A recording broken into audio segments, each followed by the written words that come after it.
sebagaimana kita ketahui, saya tidak menjelaskan lagi untuk yang technical meeting kemarin ya, karena sudah dijelaskan. Tapi saya ingin membawakan dulu bagaimana sih kita menyusun suatu konsep eh, lomba ini, dan kebetulan kita mengambil model salah satu model yang populer yaitu bisnis model Canvas. Jadi saya coba jelaskan kenapa kita menggunakan ini. Jadi kalau teman-teman lihat itu eh, modelnya mirip sekali dengan bisnis model Canvas ya. Dengan asumsi 9 pilar yang mereka miliki, tetapi kita menggunakan 10 aspek yang kita cantumkan di dalam lomba ini. Nah, nanti teman-teman bisa explore mengenai bisnis model Canvas. Bagi yang kurang memahami mengenai bisnis model Canvas ini, saya berikan gambaran secara sederhananya atau sepintas mengenai konsep dari bisnis model Canvas.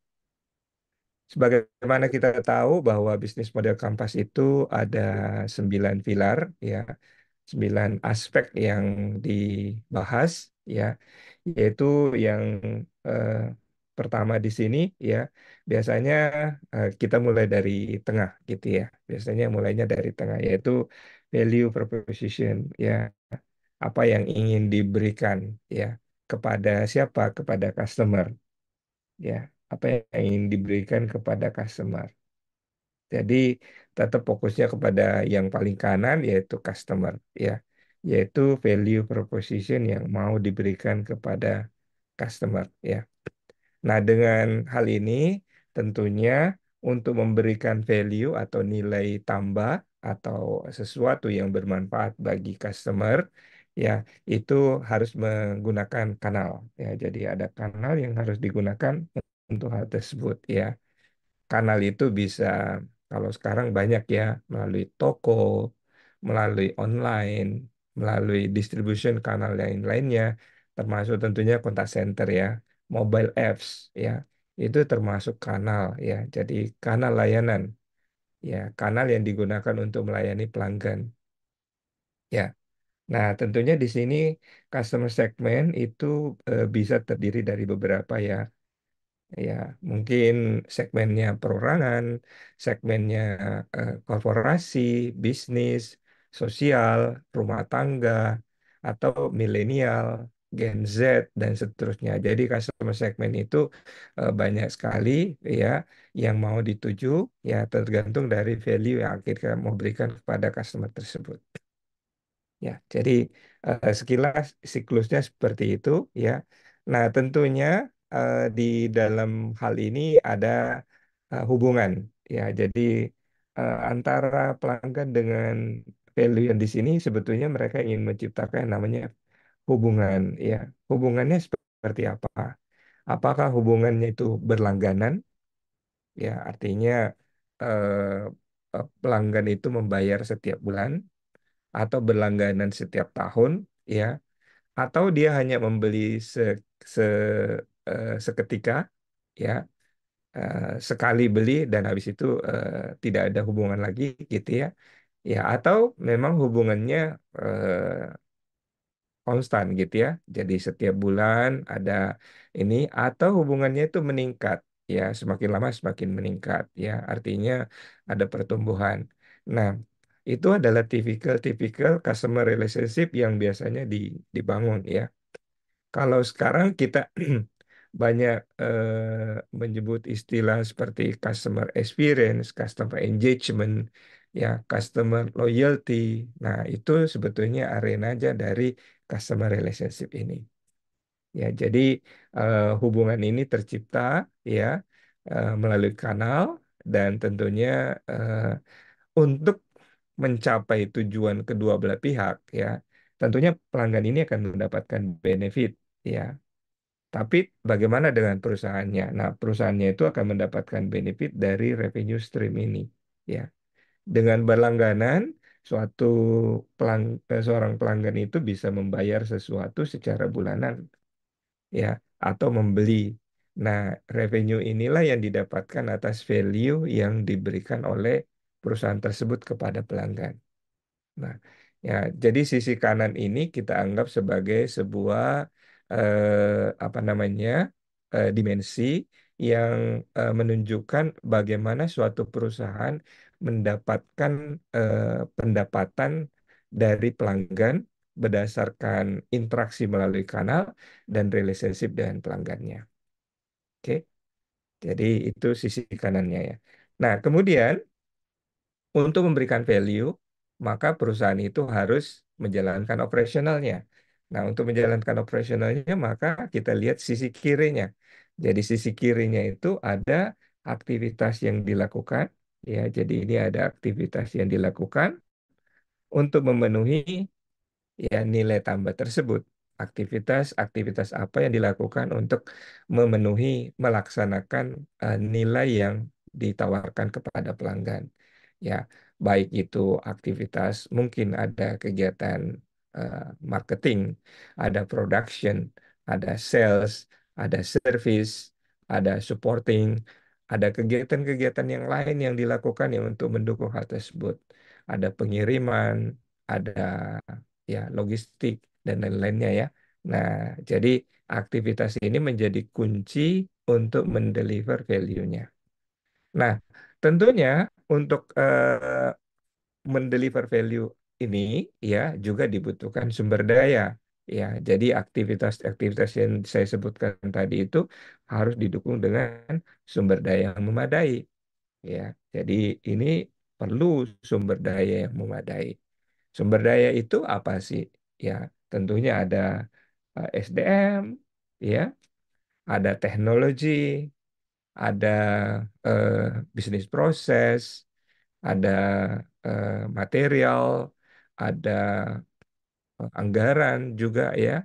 Jadi sumber daya yang dibutuhkan untuk menjalankan aktivitas sehingga value yang ditawarkan itu dapat terpenuhi dengan baik ya. Nah, ini sumber dayanya.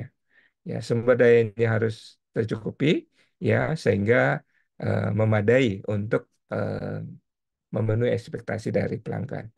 Nah, ada kalanya sumber daya ini tidak tidak bisa dijalankan sendiri, tidak bisa dipenuhi sendiri, ya. Maka dari itu sumber daya ini biasanya dipenuhi oleh partner, ya. Bisa sifatnya internal, bisa sifatnya eksternal. Ya, partner itu bisa saja vendor, bisa juga dari internal sendiri yang memenuhi kebutuhan resources tersebut, ya. Nah, mitra-mitra ini ya akan mendukung ketersediaan sumber daya dan ada kalanya partner ini juga menjalankan aktivitas yang diharapkan ya. Jadi partner itu bisa melaksanakan hal tersebut. Nah, tentunya sumber daya partner ini membutuhkan biaya ya.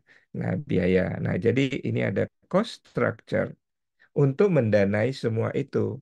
Ya, jadi untuk mendanai resources, mendanai partner, mendanai aktivitas, dan lain-lainnya itu butuh biaya. Ya, jadi biaya yang tidak sedikit. Nah, jadi kalau kita lihat tadi ada pendapatan di sisi kanan, ya di sini ada biaya. Nah, keseimbangan antara biaya dan pendapatan ini ya yang menghasilkan profit bagi perusahaan. Nah, itulah bisnis model yang di-create ya. Jadi ada 9 aspek ini yang dijadikan acuan untuk memastikan bahwa suatu bisnis itu bisa menghasilkan ya, tapi lebih dari itu bisa profit ya. Jadi profitable ya. Jadi kalau misalnya cost-nya dan revenue-nya ini sama ya pasti ya kerja bakti gitu ya. Ya, tentunya ya. Oke. Nah, itu gambaran awal mengenai bisnis model Kampas. Semoga bisa dipahami dengan baik.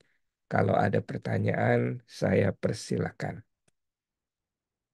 Baik, silakan rekan-rekan yang ingin bertanya langsung kepada Pak Andi untuk raise hand terlebih dahulu atau mungkin bisa meninggalkan pertanyaannya lewat kolom chat ya rekan-rekan ya. Silakan yang ingin bertanya terkait bisnis model Canvas yang disampaikan. Siapa yang pernah juga sekarang?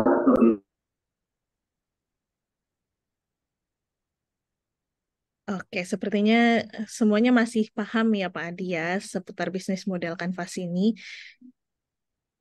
Belum Baik, ada terima kasih. pertanyaan. Ya, terima kasih ya. Alhamdulillah kalau semua sudah clear modelnya. Nah, kita coba lihat ya. Ini yang saya jelaskan tadi ya kira-kira gambarannya seperti ini ya. Jadi gambaran alur ya.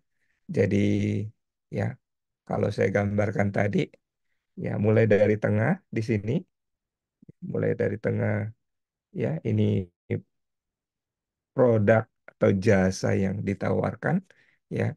Tentunya mulai kanal kepada customer segment ya. Ini ada kanalnya ya, tentunya relationship-nya dijalin di sini ya, dan ada revenue di bawah ya.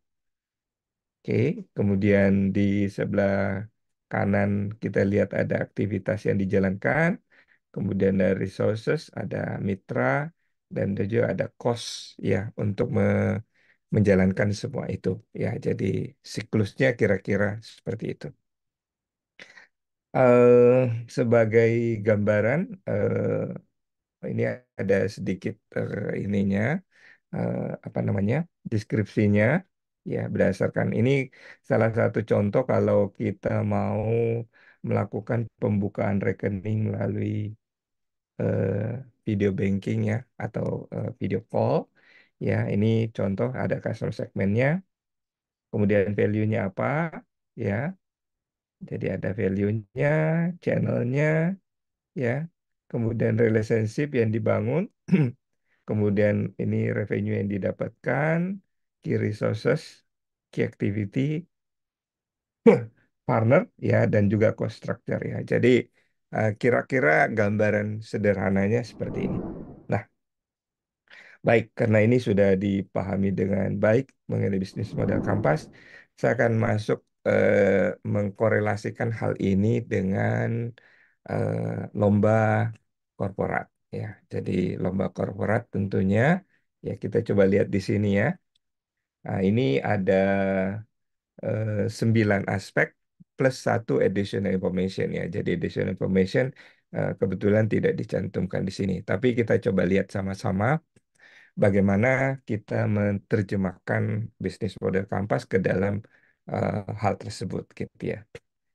Nah, kita mulai dari, pada dasarnya kita mulainya dengan backgroundnya. Kalau yang di sana itu mulainya dari tengah ya. Tapi sebetulnya bisa juga sih mulai dari tengah gitu ya.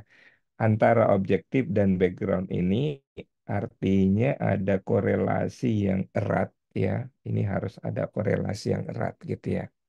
Background ini ya, kalau kita membuat bisnis modelnya, sorry, programnya pastinya bisa sesuatu yang masalah ya, kendala, tantangan, ya peluang, resiko, ya. Jadi semua hal yang kita bisa jadikan dasar ya, dan itu bisa tercipta, ini bisa masalah, bisa peluang, ya. Ya, jadi melahirkan hal tersebut. Tentunya ya, berdasarkan masalah tersebut haruslah ya, haruslah diterjemahkan ke dalam objektif yang clear. Ya, jadi objektif yang clear. Apa sih biasanya sih kalau kita bikin sasaran itu biasanya ada istilah SMART ya. Ya, ya, specific, measurable, actionable, ya, rational and time bounding ya. Jadi ada istilah SMART pada saat kita membuat objektif itu. Ya, jadi sesuatu yang spesifik yang ingin dicapai. Ya, jadi ini kadang-kadang kalau peserta ikut lomba, kadang-kadang objektifnya itu tidak clear ya. Jadi ini perlu ditekankan bahwa teman-teman ya kalau ikut lomba objektifnya harus clear. Apa yang ingin dicapai, berapa sasarannya, sehingga program ini bisa terukur berhasil atau tidak. Jadi kunci utamanya di sini, ya berhasil atau tidaknya program itu dari objektifnya, ya. Jadi kalau Anda tidak spesifikkan objektifnya, maka ya tidak bisa terukur apakah program ini baik atau tidak. Ya, oke.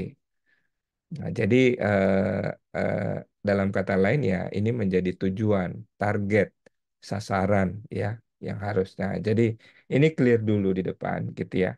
Nah, dari situ untuk mendukung background kita, background yang kita susun, masalah. Kalau kita bilang ini masalah, kalau ini kita katakan peluang, tentunya harus didukung dengan data analisis gitu ya. Ya, jadi harus didukung dengan data. Ya, datanya apa? Ya. Jadi kalau kita cuma katakan bahwa itu peluang, tapi datanya tidak ada, berarti itu tidak cukup baik gitu ya. Jadi harus dilengkapi dengan data. Ya, data ya harus berupa angka, ya, berupa fakta, berupa ya, eh, ya sesuatu yang bisa dianalisis ya, di ada dihubung-hubungkan atau digali ya, dianalisis ya. Nah, jadi data ini ya penting ya diperhatikan ya. Datanya harus mencukupi ya. Dan kita bisa bercerita bahwa masalah yang kita sampaikan dalam background itu ya benar ada, atau peluang yang kita ceritakan itu benar ada gitu ya. Ya. Nah, tentunya ini harus ya harus didukung dari sumber-sumber, bisa sumbernya itu eksternal, bisa sumbernya itu internal. Ya, jadi dalam perusahaan sendiri ada sumber data-data yang kita bisa kelola ya untuk menunjukkan bahwa ya background yang kita sampaikan itu adalah valid gitu ya. Oke. Nah, tentunya untuk sebagai suatu program ya untuk mencapai objektif ini dengan maksimal ya. Jadi untuk mencapai ini secara maksimal ya butuh kreativitas ya, butuh sesuatu yang eh, berbeda. Karena kalau misalnya eh, let's say ya objektif Anda itu ya mungkin kurang tinggi atau ya biasa-biasa saja sehingga tidak butuh kreativitas tertentu ya, just do it dan Anda bisa capai gitu ya. Nah, untuk mencapai sesuatu yang maksimal ya, kalau prinsip ekonominya adalah efektif dan efisien dengan menggunakan sumber daya yang serendah-rendahnya kita mencapai hasil yang semaksimal mungkin, maka kita butuh kreativitas. Nah, kreativitas inilah yang harus dikemas dengan baik ya. Eh, ada ide-ide, ada ide-ide baru ya sebagai suatu program, tentunya lahir ide-ide baru ya untuk mengatasi hal tersebut ya. Nah, kreativitas inilah yang kemudian nanti diterjemahkan ke dalam aktivitas ini ya. Kreativitas inilah yang harus kita terjemahkan ke dalam activity supaya ya dia bisa memenuhi apa yang ada di background ini dan mencapai apa yang ditargetkan. Ya, jadi kreativitas ini nanti diterjemahkan dalam aktivitas. Aktivitas apa untuk melaksanakan kreativitas itu? Nah, aktivitas ini ada beberapa aktivitas yang bisa kita lakukan tentunya. Ya, ada berapa aktivitas ya. Nah, ini harus kita spesifik ya. Ya, jadi kalau tadi objektifnya ini ada A di sini actionable gitu ya, berarti sesuatu yang bisa ditindaklanjuti, berarti nanti diterjemahkan dalam activities. Nah, activities itulah menceritakan apa sih yang sebetulnya kita lakukan ya. Nah, untuk mendukung aktivitas yang kita tadi lakukan, tentunya butuh sumber daya ya, sumber daya ya, dan sekaligus ada pelaksana. Ini ada key responsibility. Siapa yang bertanggung jawab? Yang bertanggung jawab itu tentunya tidak hanya internal, ada pihak-pihak tertentu yang melaksanakan kegiatan tersebut. Nah, ini yang mendukung aktivitinya dan ada key resources, ada key responsibility di sini ya. Nah, kalau key responsibility itu pasti eh, menunjuk orang gitu ya, karena penanggung jawab gitu ya. Jadi menunjuk jabatan ya ini jabatan tertentu ya, atau ya posisi ya atau orang ya yang bertanggung jawab untuk melaksanakan itu. Apakah itu trainer, quality assurance, team leader, supervisor, manager, HR atau divisi-divisi terkait lainnya itu key responsibility. Sedangkan resources itu ya menyangkut apa namanya SDM-nya sendiri, jumlah orangnya, terus menyangkut teknologi yang digunakan, menyangkut anggaran yang harus disediakan, ya, gitu ya. Jadi ini adalah sisi kiri dan kanan dari pencapaian suatu sasaran. Ya, nah, jadi kita butuh resource untuk melakukan itu. Nah, kegiatan-kegiatan yang dilakukan ini sebagai suatu operasional, ya, ini kan sesuatu yang berkelanjutan, suatu hal yang berjalan terus-menerus, maka harus diukur key performance indicator-nya. Jadi ada indikator-indikator ya yang menunjukkan bahwa upaya yang dilakukan sudah maksimum, ya sumber daya yang digunakan sudah minimum, gitu ya. Ya tidak ya tidak mahal gitu ya, tidak mahal biayanya gitu ya. Jadi seimbang ya. Nah, jadi inilah indikator-indikator yang mengukur ya, mengukur apa? Ya, key activity yang dilakukan ini, mengukur resources yang digunakan, mengukur apa? Pencapaian objektif ya. Ya, ini pencapaian objektif ini ya. Tentunya biasanya jadi indikator-indikator apa yang kita mau capai di situ ya. Nah, selanjutnya tentunya sebagai suatu yang tadi sudah ditargetkan di dalam objektif, maka harus tercapai di sini. Harus tercapai resultnya, harus kelihatan. Ya, jadi kita harus melihat skema, ya, skema apa yang dihasilkan dari kreativitas tersebut. Ya, jadi resultnya di sini ya bisa dampaknya kepada pelanggan, ya, ya. Tentunya dampaknya pada perusahaan ya, contact center, ya. Bisa juga dampaknya kepada karyawan, ya. Jadi result ya eh, yang bisa diukur dari sasaran yang kita tetapkan tadi. Jadi jangan sampai resultnya apa, objektifnya apa, ya harus sinkron antara objektif dengan resultnya harus sinkron, ya.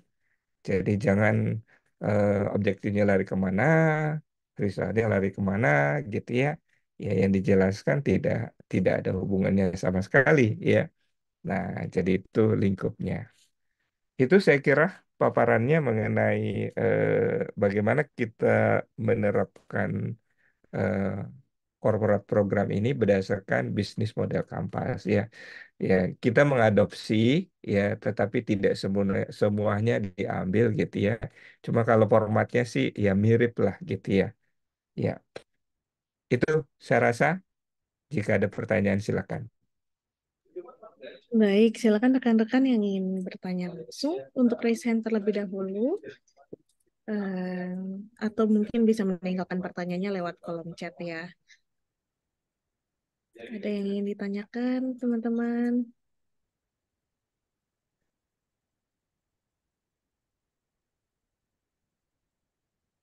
Oke, dari Mas Sodik sepertinya ingin bertanya ya. Silakan, Mas.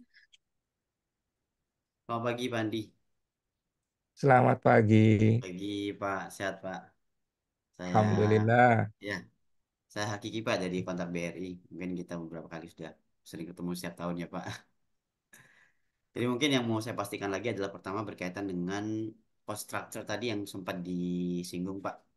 Kalau berkaitan dengan cost structure yang akan kita, apa namanya, akan kita share, kalau misalkan ada batasan mana yang boleh kita share dan mana yang tidak boleh kita share karena berkaitan dengan konfidensial gitu ya, apakah itu akan berpengaruh terhadap penilaian dari Dewan Juri? Karena tahun lalu itu ada salah satu pertanyaan yang berkaitan dengan bisa nggak ngeluarin detail cost structure-nya. Nah, sementara detail cost structure itu adalah salah satu data konfidensial yang mungkin tidak bisa kita terlalu detail kita sampaikan gitu, Pak. Mungkin ada arahan atau insight dari Pak Andi kira-kira, Pak. Baik, terima kasih. Nah, mengenai cost structure ya, biasanya di sini karena apa namanya ada aja yang juri yang apa namanya iseng ya bertanya mengenai hal tersebut ya. Sebenarnya kita cost structure itu ya menyiasatinya adalah dalam bentuk persentase ya. Persentase yang lazim itu dalam cost adalah SDM, teknologi dan others ya. Ya, kalau boleh dikatakan ya. Jadi kan cost yang terbesar gitu ya. Jadi atau telecommunication cost gitu ya. Jadi kita bisa ungkapkan dalam persentase ya. Berapa persentase dari costnya ini. Jadi kita tidak perlu mengungkapkan secara detail berapa costnya, tetapi cukup dengan persentase saja ya. Hal ini untuk tentunya kan eh, ya mereka ingin mengcompare gitu ya antara result sebetulnya. Jadi misalnya ada cantungan misalnya hasilnya kita eh, anggaplah misalnya sekian triliun gitu ya atau sekian miliar gitu ya. Ya, anggaplah misalnya 100 hasilnya. Terus kalau cost Anda let's say 100 juga pasti mereka akan oh ya ini. Jadi alasan dibalik itu sebetulnya mencari keseimbangan ini. Nah, untuk menghindari hal tersebut ya kita bisa siasati bahwa rasio. Jadi itu dicantumkan sebagai hasil.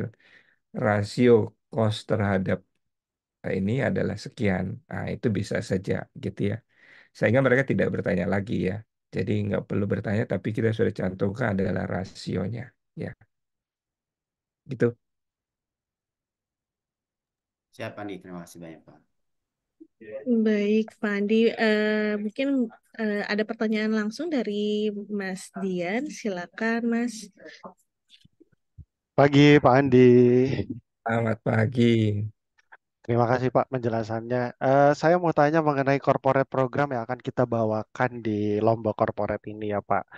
Em, Terkait corporate program ini, sebenarnya apakah memang diharuskan kita membawakan corporate program yang terbaru, atau sebenarnya kita boleh saja membawakan corporate program yang memang sudah kita jalankan 2-3 tahun belakangan, tapi sebenarnya masih relevan. Karena beberapa kali kita mendapati situasi di mana juri menanyakan apa yang terbaru. Sementara kan kalau kita menyusun suatu program, terutama skupnya adalah company, kita tidak bisa ujuk-ujuk setiap tahun itu ganti program, Pak. Ketika program itu kita anggap masih relevan, maka tetap akan kita jalankan di tahun itu gitu.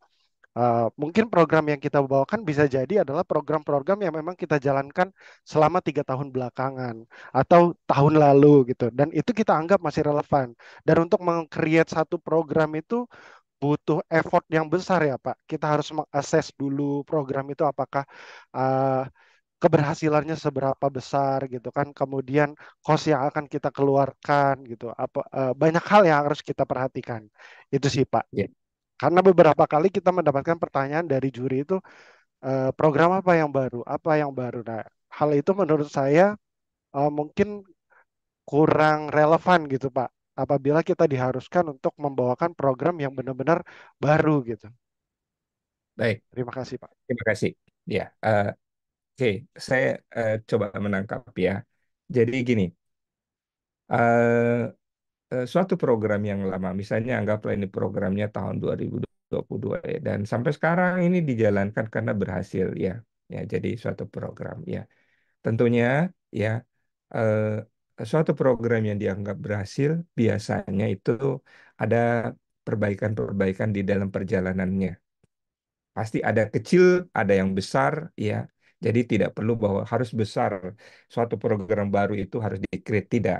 Jadi suatu program yang eh, lama pun yang sedang berjalan, ya, sekarang ini kan biasanya kalau kita lihat trennya pasti ada keinginan untuk, oh ya, kalau ini sudah dianggap baik, apa upaya yang dilakukan untuk meningkatkan hasilnya gitu ya. Mungkin walaupun hasilnya ada perbedaan sedikit karena kan objektif yang kita, oke, program ini kita mau meningkatkan hasilnya.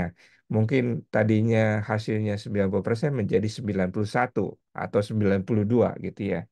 Anggaplah ini jadi dari 90 menjadi 92% gitu ya. Anggaplah seperti itu. Tapi untuk melakukan itu kita melakukan sedikit gitu ya, perbaikan-perbaikan. Jadi namanya continuous improvement. Nah, sehingga eh, itu pertanyaan sebetulnya dari juri adalah apa yang baru dari program itu, apa kemasan yang Anda lakukan atau tambahan yang Anda lakukan supaya program ini tetap berkelanjutan. Jadi tidak mesti bawa satu hal yang baru gitu ya. Jadi arah pertanyaan yang baru itu adalah apa upaya yang Anda lakukan untuk ini memperbaiki ya. Ya, atau mungkin nanti Anda katakan di sini dalam background untuk mempertahankan program ini saja itu ada tantangan tersendiri untuk melakukannya. Anda bisa ini kan. Ya, menaikkan ini 2% aja ini sangat sulit gitu ya. Ya, ya, menaikkan 1% juga sangat sulit gitu tantangan kita. Tapi kita lakukan kreativitas tertentu. Jadi ini trigger. Sebetulnya selisih ini yang ingin dicatat oleh Dewan Juri. Jadi kita cuma menekankan saja bahwa berdasarkan ini kita lakukan perbaikan-perbaikan ini sehingga hasilnya lebih maksimal. Oke? Oke, clear Pak. Terima kasih Pak. Clear ya. Jadi tidak mesti bahwa itu totally baru. Bisa sesuatu yang sudah lama dilakukan, tetapi continuous improvement yang penting, yang harus ditekankan. Baik, terima kasih Pak Andi atas penjelasan yang disampaikan. Mungkin kita menjawab beberapa pertanyaan yang ada di kolom chat ya Pak Andi ya. Boleh. Ada pertanyaan dari Pak Karisma terkait tadi penjelasan Pak Andi terkait istilah smart. Kan ada apa namanya masing-masing ada penjelasannya ya Pak Andi ya. Mungkin boleh dibantu dijelaskan untuk istilah ardente itu seperti apa ya Pak Andi ya? Karena sepertinya ketinggalan katanya. Oke, ya, ya, smart. Ini jadinya beralih ke istilah smart ya. Ya. Oke.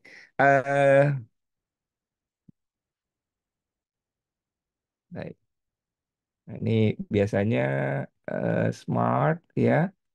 Ya, jadi spesifik ya. Jadi sesuatu yang spesifik. Measurable ya. Target itu ya. Jadi target itu kalau kita ini ya, measurable ya, actionable ya. Ya, jadi action bisa ditindaklanjuti ya. Eh, ada yang menyebutnya ini adalah R-nya adalah rational, jadi masuk akal gitu ya.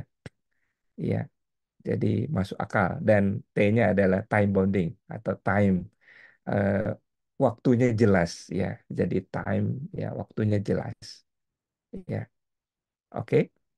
Jadi specific, measurable, actionable, rational, dan time bounding ya. Oke, baik Pak Andi. Terima kasih atas penjelasannya. Kemudian berlanjut ke penjelasan pertanyaan berikutnya. Izin bertanya, kreativitas itu cuma satu atau beberapa yang perlu disubmit, Pak Andi? eh eh, berapa berapa banyak yang harus disubmit? Tentunya satu boleh ya. Apa namanya? Satu boleh, mau dua silakan ya. Jadi kita tidak membatasi sebetulnya kan kreativitas selama ya ini kan jadi selama program itu saling berkaitan. Jadi jangan juga terdistrak gitu ya. Tiba-tiba ada di sini, tiba-tiba ada di sini kan tujuannya harus jelas gitu ya. Jadi eh, oke, jadi harus balik ke sini ya. Saya share dulu ya.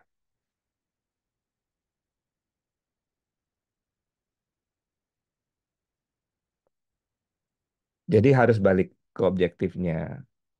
Suatu program ini harus jelas objektifnya. Nah, untuk melaksanakan objektif Anda itu kreativitasnya harus berhubungan tentunya mendukung dari pencapaian objektifnya.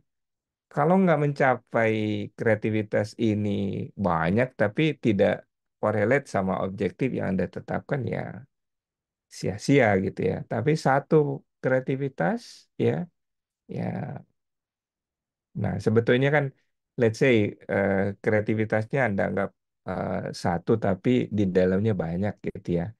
Mungkin saya gini, kreativitas Anda adalah membuat mobile apps gitu ya. Bikin mobile apps ya. Mobile apps ini kan banyak fitur-fiturnya gitu ya. Itu menjadi kreatif gitu ya. Jadi itu sejumlah kreativitas. Satu yang kita lakukan. Misalnya kreativitas yang dilakukan telemarketing. Tapi di dalam telemarketing itu kan banyak kegiatan-kegiatan lain yang mendukung gitu ya. Jadi kreatif gitu ya. Jadi dibungkusnya dengan sesuatu yang kreatif. Kreativitas telemarketing itu bisa sejak mulai dari memilih segmen pelanggannya, prospek, memilih packagingnya, memilih produk, memilih apa namanya analisis time, memilih script, eh, melatih agentnya, memberikan insentif, ya itu banyak ya kreativitas yang bisa dilakukan gitu ya. Jadi jangan keluar kemana-mana dari objektif ya itu. Baik, Pak Andi. Terima kasih atas penjelasan yang disampaikan. Mungkin lanjut ke pertanyaan berikutnya, ya Pak Andi ya. Dari Ibu Dini. Pagi Pak Andi, saya Dini dari Bank Mandiri. Izin bertanya Pak, untuk objektif dan KPI, apakah mungkin sama Pak Andi? Misal sama-sama mention SLV 95. Jika berbeda, boleh dibantu contoh sederhananya ya Pak Andi. Terima kasih. Oke. Sebentar, oke. Ini ini sebetulnya saya mau masuk ke penjelasannya satu bagian-bagian gitu ya, tapi karena udah ditanyakan, jadi kalau boleh dikatakan adalah KPI itu bisa saja sama dengan result, ya, bisa saja sama dengan result, ya. Tapi biasanya KPI itu adalah apa yang diukur bulan by bulan. Jadi sesuatu yang diukur ya month by month atau apa namanya eh, indikator ya. Jadi kalau mungkin saya terjemahkannya adalah kalau Anda naik mobil, KPI itu adalah speedometernya, ya. Tetapi result itu adalah sampai tujuannya, gitu ya. Jadi kalau Anda mau ke Bandung, gitu ya, ya objektifnya adalah sampai di Bandung, gitu ya. Ya, oke. Jadi itu bisa jadi result, gitu ya. Oke.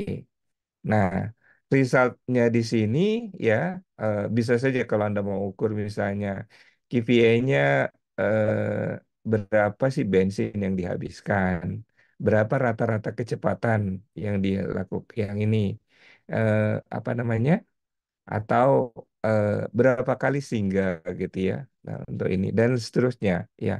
Nah, result di sini adalah sampai di Bandung ya, ya. Oke.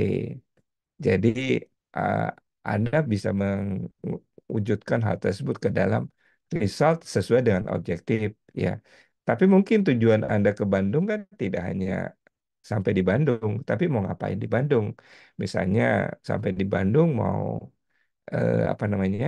Mau kulineran gitu ya. Nah, berarti mungkin kulineran ini hasilnya adalah happiness gitu ya. Ya, kepuasan boleh. Jadi result itu menjadi kepuasan. Tapi apakah kepuasan ini bisa diukur dalam KPI? Juga boleh. Berarti kan kepuasan menjadi progresif yang kita lakukan selama perjalanan ke Bandung gitu ya. Ya, jadi itu adalah progres ya. Jadi KPI kepuasannya itu adalah indikator yang diukur sebagai progres. Tetapi indikator resultnya adalah kepuasan Anda terhadap ya tujuan Anda ke Bandung. Nah, gitu. Ini analogi sederhananya ya, mungkin kalau ini. Jadi bisa KPI itu sama dan result bisa. Ya. Tetapi harus kita lihat bahwa result itu adalah sesuatu yang bisa dirasakan manfaatnya. Kalau KPI itu bisa bersifat operasional, ya. Misalnya jumlah pelayanan yang Anda berikan itu bisa jadi KPI. Kan, tapi jumlah pelayanan kan bukan result, ya, ya, bukan result, ya. Jumlah case yang datangani bukan result, gitu ya. Ya, kalau jumlah transaksi, ya, jumlah transaksi karena Anda tujuannya meningkatkan transaksi gitu ya, bisa saja gitu ya. Ya, nanti akan terjadi transaksi. Tapi ujung-ujungnya transaksi ini adalah berapa revenue, berapa profit, berapa pendapatan. Ya, kira-kira begitu terjemahannya. Baik, Pak Andi. Tapi mungkin ini karena pertanyaannya sebetulnya lebih ke apa namanya perbandingan antara objektif dan KPI ya Pak Dia. Jadi apakah memungkinkan kalau misalkan objektifnya gitu di set targetnya seperti ini, kemudian nanti di KPI-nya juga disebutkan dengan parameter yang sama, apakah memungkinkan Pak Andi?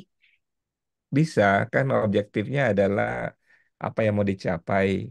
Dan Betul. biasanya objektif itu berkorelasi pada result. Tapi Oke. KPI ini adalah Anda akan mengukur dalam apa namanya indikator bulanan, ya, boleh terhadap objektif yang sudah Anda cantumkan tadi, Anda ukur di sini. Tapi artinya Anda juga akan mencantumkan ini sebagai bagian dari result karena Anda cantumkan dalam objektif.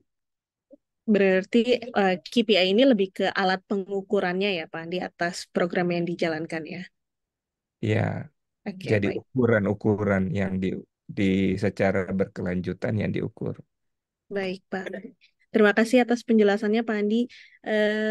Ada pertanyaan berikutnya dari Pak Vidi. Pagi Pak Andi mau tanya, kalau result atau achievement itu tidak masuk atau disebutkan dalam background dan data analis, sedangkan memang ternyata memberikan impact pada proses tersebut. Apakah boleh dimasukkan dalam achievement atau better dimasukkan saja dalam background dan disertai dengan data analisisnya, Pak Andi? Terima kasih. Oke, result itu sebaiknya tidak ada dalam background. Karena background itu adalah yang mendasari program ini dilaksanakan. Ya nanti kalau misalnya ada yang mau dicapai terhadap itu, misalnya ya, mungkin ada katakan manajemen menugaskan kita untuk mencapai penjualan sekian gitu ya. Nah, itu sebagai background, bukan. Pasti manajemen itu adalah latar belakangnya. Kenapa dia menugaskan Anda untuk mencapai target sekian. Jadi latar belakang target ini sendiri yang harus digali gitu ya. Jadi yang mendasari kenapa manajemen kasih Anda target segitu. Nah, itu dimasukkan ke dalam sini. Jadi jangan karena manajemen kasih kita target sekian, jadi kita jadikan background tidak. Ya. Jadi adanya jadi apa yang mendasari manajemen memutuskan hal tersebut itu bisa jadi background Anda. Misalnya penduduk, penetrasi internet, atau apa gitu ya, kompetisi yang terjadi, dan lain-lainnya. Pasti ada sesuatu background yang kita bisa ambil. Ya, jadi result itu korelasinya pada objektif. Ya, Baik, Pak Andi. Terima kasih atas penjelasannya. Mungkin rekan-rekan ada yang ingin bertanya langsung kepada Pak Andi sebelum kita lanjut ke penjelasan berikutnya.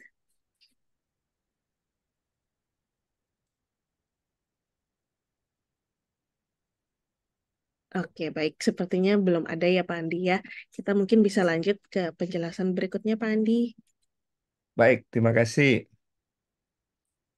Oke, saya cuma liatin chatting, banyak chatting, tapi nggak baca apa yang ini. Jadi teman-teman mohon nanti dibales ya kalau ini dicatat yang komentar-komentarnya.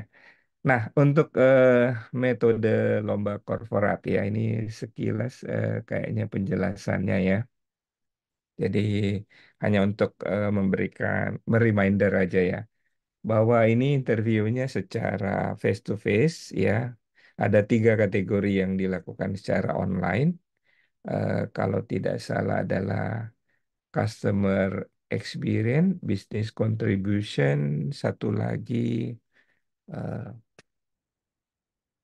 saya lupa ya. Nanti saya coba ini. Tapi ada tiga kategori yang dilakukan secara online, hybrid gitu ya. Karena jurinya ada satu jurinya yang secara online, tapi dua jurinya datang ke Indonesia. Dan semua jurinya berasal dari luar negeri ya. Nah, ini kita akan laksanakan face to face. Waktu presentasinya 30 menit, waktu interviewnya juga 30 menit ya. Jadi total 1 jam. Ya.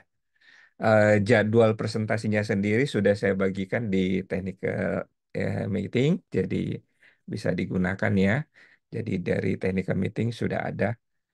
Dan juri akan menggunakan online scorecard ya. Jadi ini online scorecard ya, immediate ya. Mereka biasanya memasukkan datanya di situ dan nanti hasil scorecard yang sudah dimasukkan itu nanti kita laporkan ke peserta ya. Jadi kita laporkan ya hasil yang penilaian Dewan Juri itu kepada semua peserta yang bertanding. Nah, ini biasanya time frame program ya. Jadi kita berikan dua pilihan. Anda mau memilih dari programnya Januari sampai Desember boleh, atau Juli sampai dan Juni juga boleh ya. Tapi ini bebas sih sebetulnya ya. Improvement bisa saja terjadi hanya dilaksanakannya di bulan Desember boleh, hanya dilaksanakan di salah satu periode tersebut bisa gitu ya. eh, Kalaupun programnya itu startingnya 2 tahun yang lalu, 3 tahun yang lalu, atau 5 tahun yang lalu, harus ada continuous improvement yang terjadi dari program tersebut. Ya. Nah, ini guideline ya. Mudah-mudahan ini bisa apa namanya dipahami bahwa ada bobot-bobot untuk setiap parameter yang saya sebutkan tadi. Ya, ada 9-10 parameter ya yang kita gunakan. Dan itu untuk semua kategori itu standarnya 10 kayak gini ya. Jadi jangan sampai ada yang lewat. Kadang-kadang teman-teman itu eh, backgroundnya terlalu banyak ya, maaf. Backgroundnya terlalu banyak, tapi bobotnya ini sebetulnya tidak terlalu besar, hanya 2,5%. Ya, data analis ini menjadi penting. Apa kita naikkan kalau sebelumnya 2 tahun, 3 tahun yang lalu itu hanya 5%. Tapi setelah sejak tahun lalu, data analisis itu kita naikkan 15% karena menjadi sorotan dari Dewan Juri, ya, datanya tidak ada gitu ya. Jadi kadang-kadang ini cuman logika aja, ya. Jadi background tanpa data itu menjadi logika aja ya, menjadi hanya narasi saja, ya. Jadi background tanpa data, narasi saja ya, tidak ada ininya. Ya, jadi harus ada datanya. Nah, objektifnya ini karena objektif itu sebetulnya clear, direct gitu ya, bersifat direct itu ya, itu makanya dikasihnya cuma 10%. Nah, ini nanti akan dikreativitas, ini adalah hal-hal yang kreatif yang dilakukan, kemudian aktivitinya itu 10%, ini key responsibility given gitu ya, ini given ya, jadi 7,5%, dua. Dan key performance dan result ini juga bobotnya sama 15% ya. Ya, jadi ini harus diperhatikan additional information. Nah, urutan slide-nya, urutan slide-nya saya harus pastikan bahwa teman-teman mengikuti pola ini. Jangan terbalik-balik ya. Jangan tidak mencantumkan ya. Harus ada ya, harus ada setiap komponen ini dalam slide Anda. Walaupun kreativitas Anda bagus, sebagus-bagus apapun gitu ya, kalau hanya mencantumkan kreativitas tanpa background ini dan lain-lainnya, maka nilai Anda juga hanya 15% maksimum.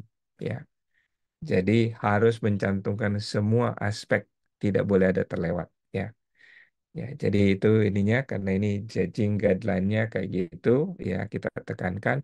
Nanti teman-teman akan mendapatkan nilai skor 1 sampai 7 ya. Tapi biasanya angka angka, sorry, sebetulnya angkanya dari nol ya, maaf, ini angkanya nol sampai 7 ya. Biasanya nol itu tidak ada ya. Tapi biasanya kita tidak menggunakan angka 1, 2, 3 ya, itu tidak digunakan. Jadi kita wanti-wanti jurinya adalah tidak ada angka 1, 2, 3 ya. Tapi langsung 0, 4, 5, 6, 7 ya. Jadi biasanya angkanya hanya 0, 4, 5, 6 dan 7. Jadi pada dasarnya skalanya juga menjadi 5 gitu ya. Ya eh, karena nilai minimum kita adalah 60 ya. Ya, jadi kalau Anda dikasih nilai 4 sebetulnya itu udah di bawah apa namanya? mendekati mendekati 50% ya, mendekati 50% ya. Jadi kita tidak sarankan juri memberikan nilai 1, 2, 3 tapi 0, 4, 5, 6, 7. Nah, ini tadi urutannya ya, jadi mengingatkan aja bahwa urutannya harus ada satu persatu ini ya. Jadi jangan sampai terlewat ya. Urutannya seperti ini ya. Jadi jangan apa bolak-balik gitu ya urutannya. Oke, ini penjelasan sekilas ya dari hal tersebut. Background adalah latar belakang, situasi, masalah, kondisi, tantangan, peluang, resiko, analisis, kemudian objektif, ini tujuan spesifik ya, ini spesifik, kreatif ya ide-ide, ini aktivitas kegiatan utama, ini penanggung jawab, sumber daya, ini ada sumber daya, resources, KPI yaitu indikator utama, ini hasil atau pencapaian ya. Nah, additional information adalah tambahan informasi yang relevan. Ini penjelasan dari hal tersebut.